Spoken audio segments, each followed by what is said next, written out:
حدود کے مطابق ماحول فراہم کریں، بشرط یہ کہ یہ سرگرمیاں ان کی بنیادی ذمہ داری کی ادائیگی میں مخل نہ ہوں۔ اس بابت کونسل نے نہایت تفصیلی، مفید اور واقعی ہدایات مرتب کی ہیں۔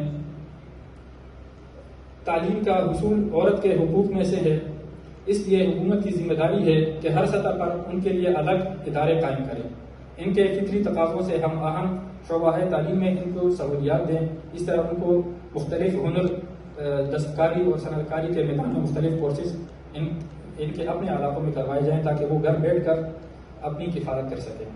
خواتین کی عزت و آبرو کی تحفظ کے لیے شرعی حدود کے مطابق مختلف اقدامات اٹھانے چاہیے تاکہ وہ گھروں کے اندر اور گھر سے باہر عدم تحفظ کا شکار نہ ہوں۔ خواتین کی صحت سے متعلق حکومت کو اقدامات اٹھانے سے متعلق جامع ہدایت دی گئی ہیں تاکہ انہیں اس بابت کسی وقت کا سامنا نہ کرنا پڑے۔ نادار خواتین کو مفت علاج کی سہولت فراہم کی جائے، جبکہ خواتین ڈاکٹرز کی سہولت ہر جگہ فراہم کی جائے اور ان کے لیے الگ وارڈ یا ہسپتال قائم کیے جائیں۔